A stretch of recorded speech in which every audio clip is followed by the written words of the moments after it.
Welcome to law इग्नोसी। आज हम देखेंगे section 11, 12 and 13 of the Indian Evidence act 1872। Section 11 बात करता है प्ली ऑफ एलिबाई की।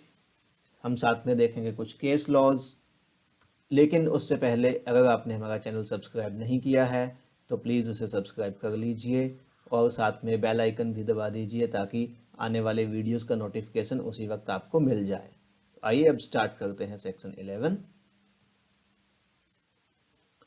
सेक्शन 11 क्या कहता है कि फैक्ट्स जो वैसे तो रेलेवेंट नहीं होते हैं लेकिन वे रेलेवेंट हो जाते हैं इन दो केसेस में। पहला केस है if they are inconsistent with any fact in issue और रेलेवेंट फैक्ट।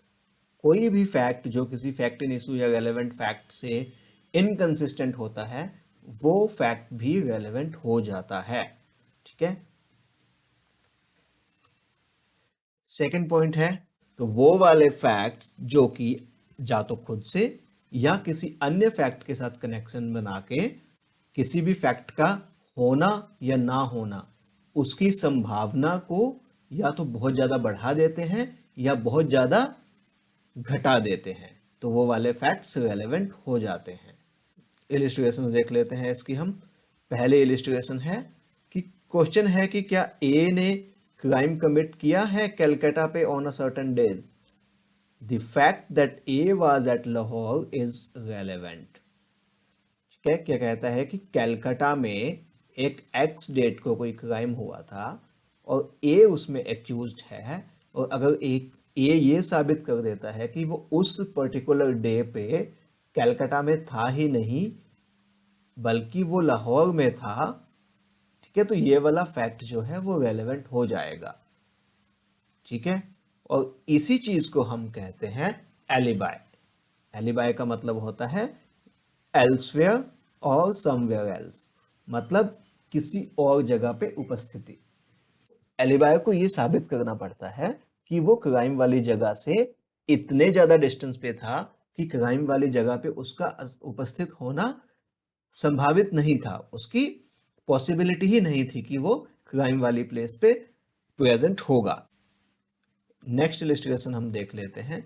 इसमें क्वेश्चन ये है कि क्या ए ने क्राइम कमिट किया है। क्या और मान लो कि सर्कमस्टांसेस कुछ ऐसे हैं कि जो क्राइम हुआ है वो ए बी सी और डी के अलावा और कोई नहीं कर सकता, इन्हीं इन्हीं में से किसी एक ने किया है। ठीक है। या तो ए ने किया है या बी ने किया है या सी ने किया है या डी ने किया है।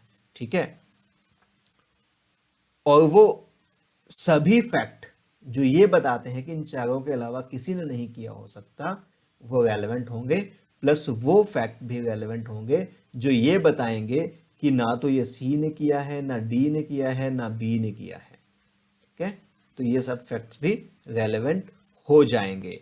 अब ये सब मिला के क्या होता है, ये सब मिला के होता है कि ए ने वो क्राइम किया है, इस बात की संभावना बहुत ज्यादा बढ़ गई है।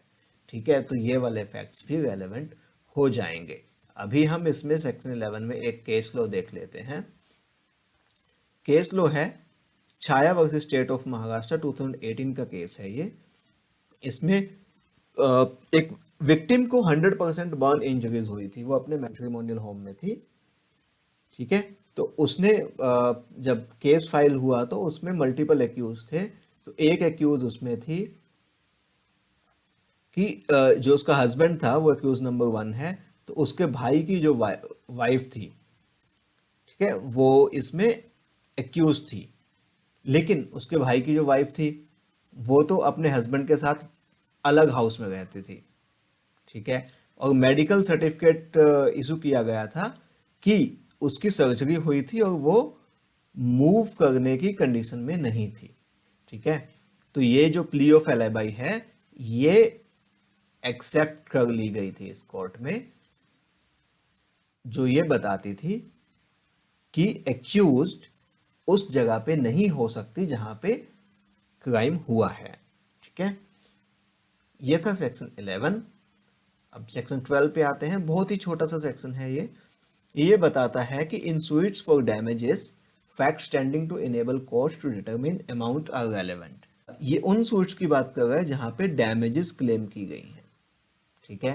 अब डैमेजेस क्लेम की गई हैं तो कोई भी ऐसा फैक्ट जो कोर्ट की मदद करेगा ये डिसाइड करने में कि डैमेजेस का अमाउंट कितना होगा, वो सब के सब फैक्ट्स रेलेवेंट हो जाएंगे। ठीक है, तो ये था हमारा सेक्शन 12।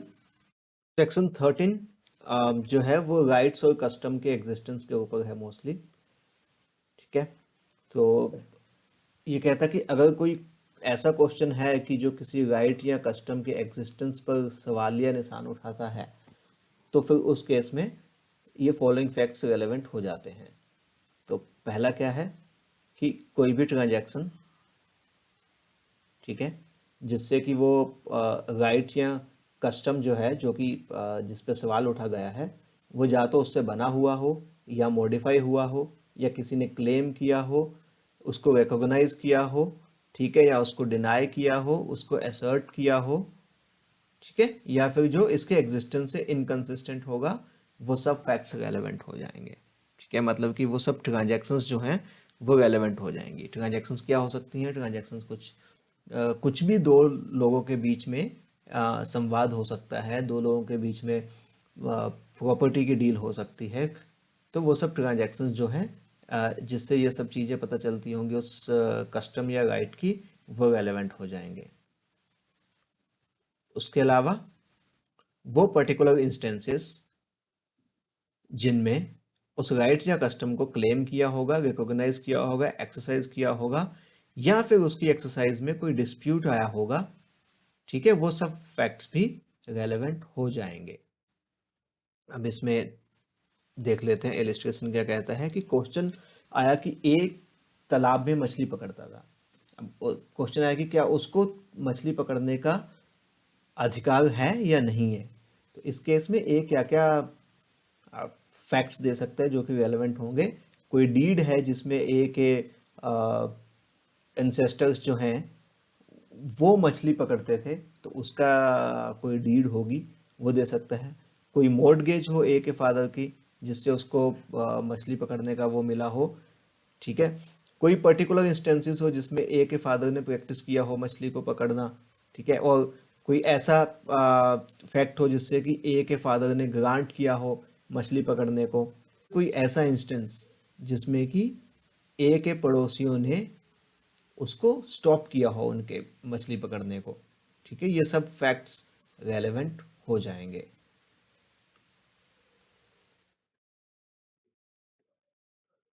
कस्टम किसे माना जाएगा? कोई ऐसा रूल जो कि ऐसे समय से एग्जिस्ट करता है कि आपको याद भी नहीं कि कब से एग्जिस्ट कर रहा है, वो बहुत लंबे समय से एग्जिस्टेंस में है, ठीक है, जिसने कि उस पर्टिकुलर लोकेलिटी में फोर्स ऑफ लॉ ऑब्टेन कर लिया है। बेसिकली उसने लॉ का स्थान बना लिया है उस लोकेलिटी में, वो कस्टम कहलाएगा। ठीक है, अब इसमें एक केस लॉ देख लेते हैं, सुब्रमण्यम चेत्तियर वर्सेस कमनप्पा 1955। इसमें ये बताया गया था कोर्ट ने कि ऐसा नेसेसरी नहीं है कि जो कस्टम है वो किसी पब्लिक के रिलेशन में ही हो, कि बहुत से लोग उसको प्रैक्टिस करते हैं तो ही वो कस्टम माना जाएगा।